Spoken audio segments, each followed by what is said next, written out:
Welcome back everyone to Modded Minecraft 1.7. So there hasn't been an episode in about a week, and I apologize for that. Stuff happens sometimes, you know how it is, and just been very busy. Tried to record an episode a couple days ago, had some technical difficulties, and it was no good. I couldn't release it. So another thing I've been doing is I've been working on a new mod. I just suddenly had this crazy ideal to add some RF powered drills, kind of like the IC2 drills worked. And I put together the first build of the mod in about 24 hours, and I've worked on it a little bit more since then, but still needs a little bit of work. As you can see, there's a lot of stuff that doesn't have textures. Some of these things don't have names, either localized names or recipes. See, I think the speed upgrades do, saw upgrade does. So the way this works, and I've already tried explaining this twice, so hopefully I don't mess up too badly. You can craft the drills of all these different parts. So you can pick any drill head, and that affects the operating cost, the mining speed, and it's supposed to affect attack damage, but I haven't figured out how to do that yet. Then the motor affects what mining level it is. So for example, a diamond pickaxe is mining level 3. And if you have Tinker's Construct, you need mining level 4 to harvest cobalt and ardite. Then there's different tiers of batteries. And the chassis, which is... the color doesn't really have any effect. It's just totally cosmetic, and you can pick whatever combination you want. So I've currently got an Electrum drill head because it has the highest mining speed, but it is a very high operating cost. And I wish I'd installed Wayla harvestability. Oh, here's my parachest. I was wondering where that was. I went to the moon, and it didn't go. It did not go very well. My recording was messed up. So anyway, well, like I was saying, you can mine dirt. You can mine stone. It's all good. And it even has the same ability that the tools from gems have. It can place torches. It even works with the torch bandolier, even though that's from a different mod. And the saw upgrade that I... Where was it? Here? Yes, that's it. And recipes may change. I have no idea. This is still like very early stuff, but if you put this on the drill, it can also act as an axe, and I'd be able to like harvest a tree with it, which I actually want to do. Another reason I made this mod is I got tired of having just no space on my hotbar because I had so many tools and stuff. I mean, look at what I've got on here now. I've only got 2 free slots, and my inventory is almost empty. Okay, so let's go ahead and just make... Oh, right. I don't have any of the rods left.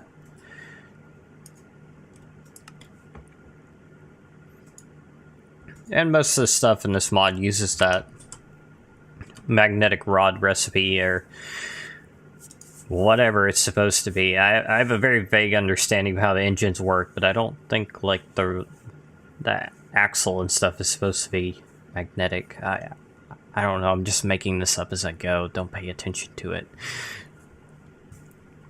But one reason I do stuff like this, have a crafting item like this, is to reduce the chance of recipe conflicts. So the rods themselves, they use all vanilla materials, so there is a chance that could conflict with a recipe from another mod, but all these other items, they use the rods in them, so there should be no chance of these recipes ever conflicting with anything else.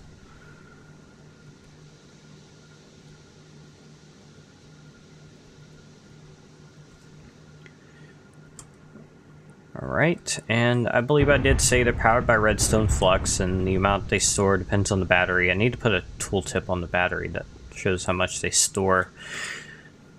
I've also made it so you can configure how much each battery stores, and I may make the the mining cost formula configurable as well. That might be a good idea. It'll probably need some tweaking, so these values are likely not final. But the main way they work now is it considers the durability of the material that the drill is made of. The more durable it is, the lower the cost. So if we were to look at the shiny drill head, that has a very low operating cost because tools made out of shiny ingots, if I can find any, have a very high durability.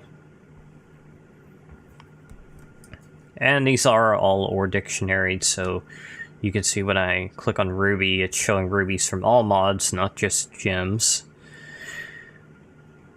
And let's see, do we have more than one kind of bronze? We do. And so on and so forth. So let's see, I've got the axe upgrade, and the way you apply it is you just craft it. Very similar mechanic to what I do on a lot of my other mods. This recipe unfortunately won't show up in NEI, so... Oops. Probably have to have tooltips to explain that. I've never really gotten any complaints about things like the enchantment token recipes not showing up in NEI, I guess because it's got a tooltip right there that says how to use it, I assume. Overall in my YouTube videos and stuff, I feel like I've gotten... how to say it? Like, I expected I would get some bad comments. Some people who are just trying to be jerks, and overall I've not gotten that many until recently. I've started getting a few. For a long time, everyone was just so nice and friendly, but now I'm starting to get some jerks on my channel, I guess. And what's really annoying is I can't really tell the difference between the people who are just deliberately trying to annoy me and the people who are just genuinely idiots. It's very frustrating. I mean, I had someone comment on one video recently. It was for a mod and says, "Don't download it. It doesn't work." And I tried replying, offering to help. That was yesterday. I haven't heard anything back yet. So yeah, that's the internet for you. But I'll try to help anyone who has issues. If they don't want help, I obviously can't help them. Maybe it wouldn't hurt to go into that video and put basic installation instructions down in the description. Not that anyone ever reads the description anyway. I mean, I occasionally get comments on videos saying, "What mod pack is this?" And it's like every video I've ever made, I put the mod pack in the description. So, what to do? Alright, so let's see. What does it take to make a tier 2 rocket? I have never made one of these before, and I'm sorry my moon exploration didn't come out properly. Maybe I can go back to the moon and drive the buggy around. I also found the buggy recipe. So, got the moon buggy, got the tier 2 rocket. Let's see, tier 2 rockets. Kind of been a weird order for me because I added BiblioCraft after I created the world.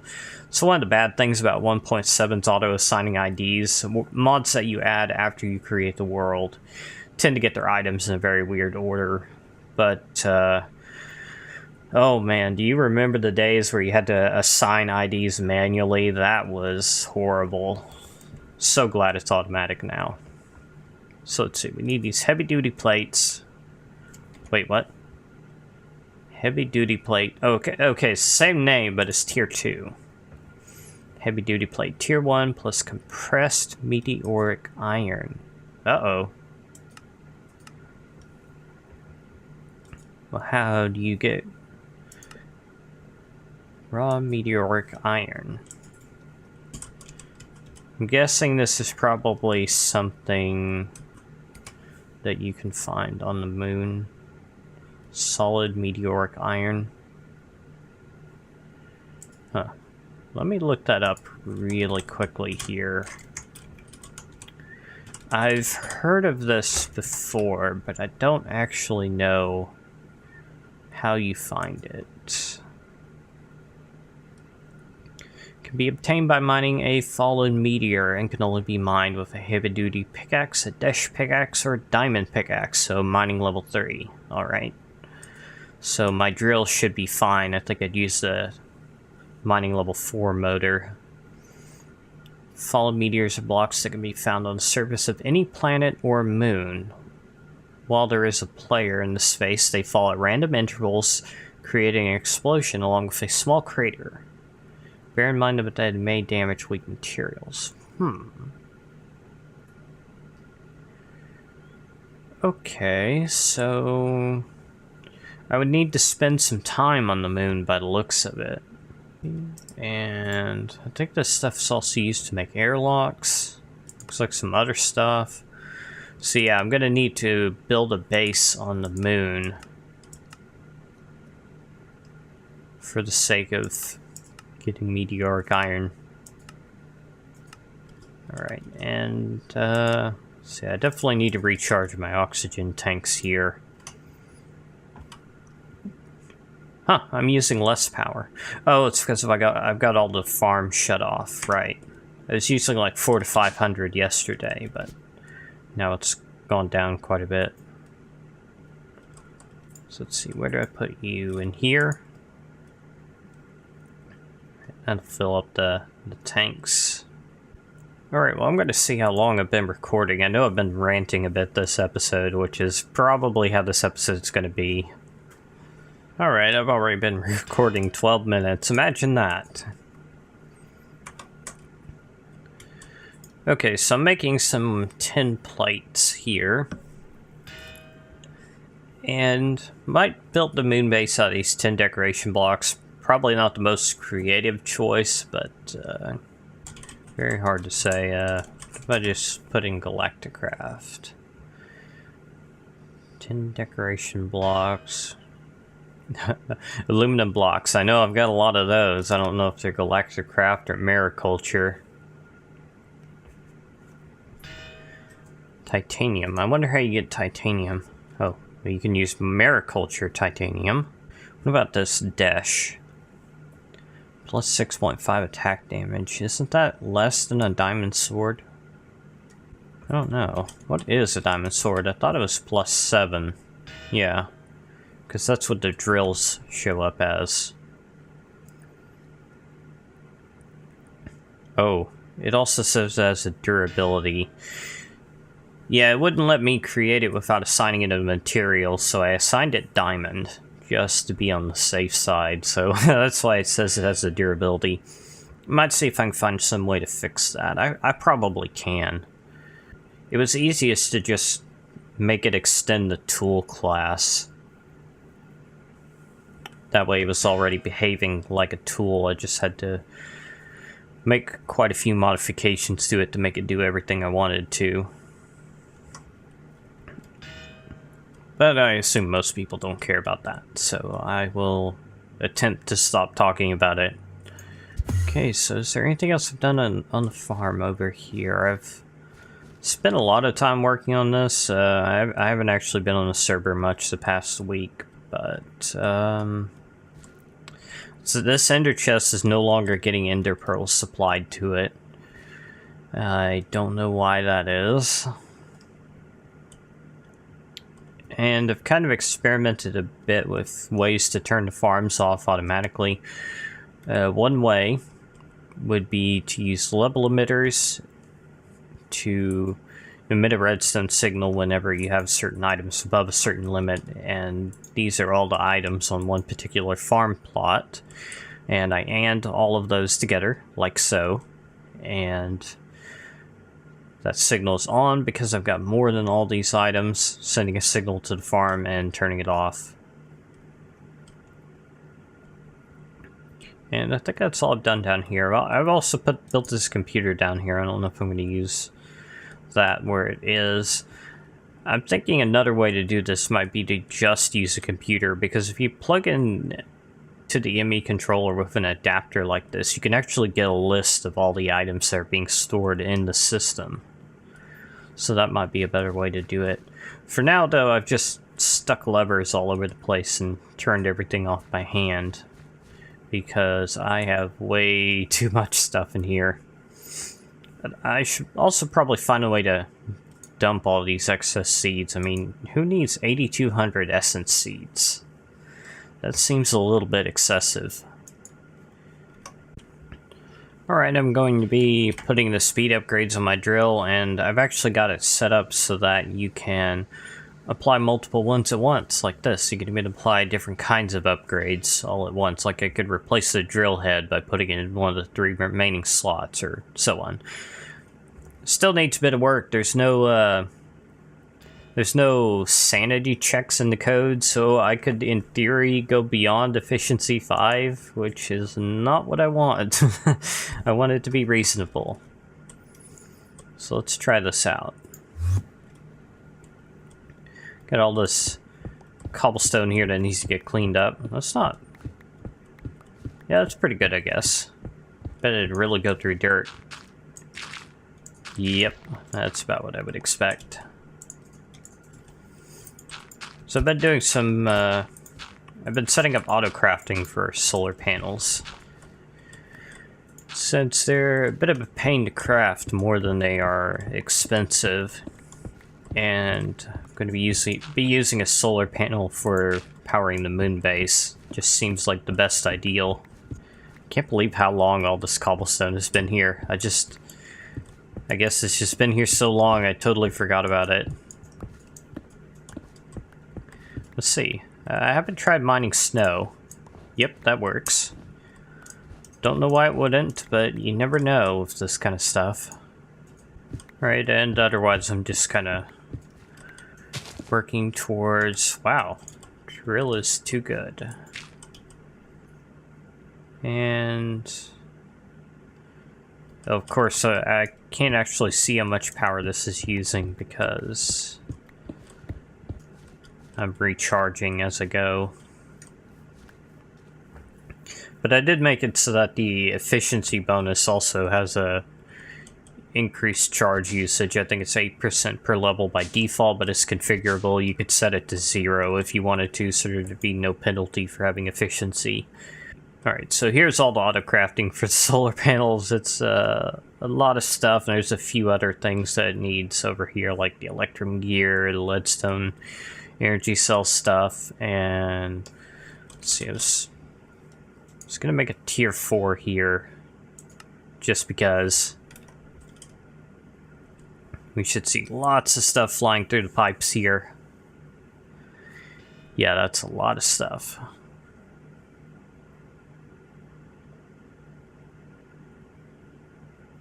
And I think that was the solar panel that just went by. So it should be here any minute. There we go.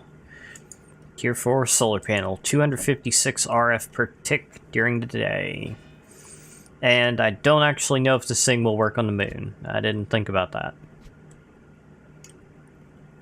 Maybe I should have an alternative power supply as well.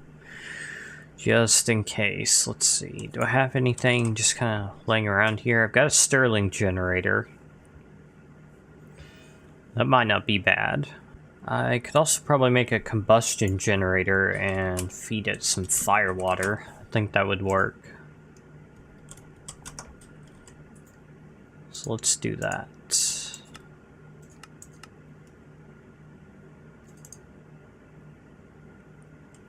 Oh, just gotta craft the glass. Yeah, I should have glass crafting closer. But I didn't think about it.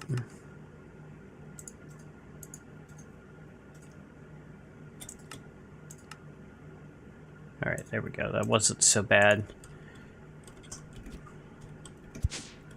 So I'm pretty sure you can fill these things with fire water.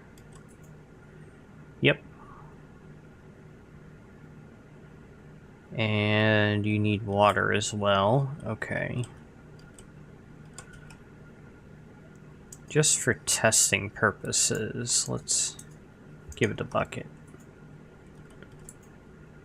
See how much it produces. 80 per tick.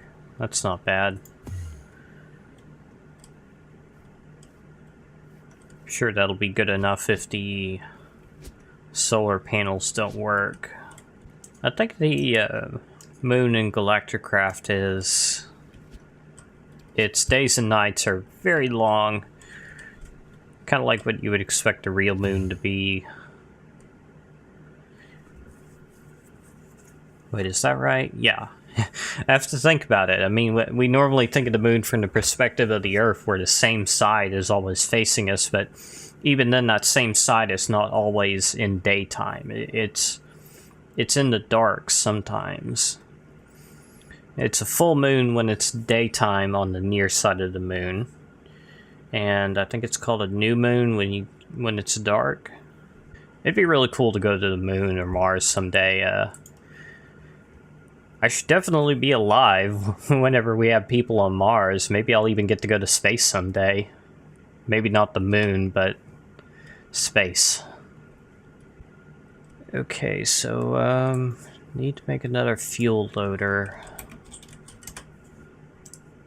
Let's give me one of those. I must have made a bunch of tin canisters. Did I? Yeah, I did. Okay, well, I'm gonna go ahead and put these on the rocket. So let's see, you need your fuel loader, oxygen bubble distributor, solar panel, you need the generator. Is there a way to, like, open the rocket's inventory without getting in? If there is, I don't know. Okay, so you ran out of... No, you didn't run out of water. It only used 1/10 of a bucket, and it produced 100,000 RF. Okay. So I'll also need an aqueous accumulator for you.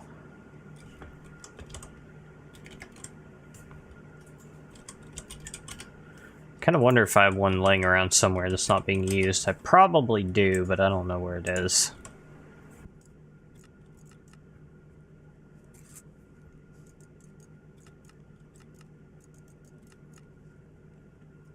Gotta wait for the glass again. Imagine that.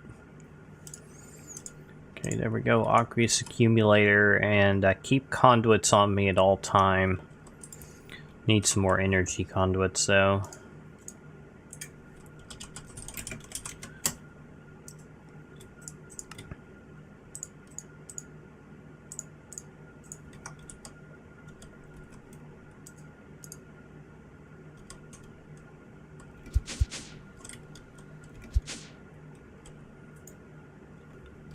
One of these days I'm gonna finish building my tower, too. Maybe. Alright, well, I think I'm going to wrap up this episode. I'm kind of short on time here. I'd like to get at least something out this week. Hopefully it was entertaining enough. I'll start working towards getting a moon base going, so maybe we can progress through BiblioCraft and maybe go to Mars someday. So, as always, don't forget you can subscribe if you want to keep up with what I'm doing. And I will see you next time. Thanks for watching.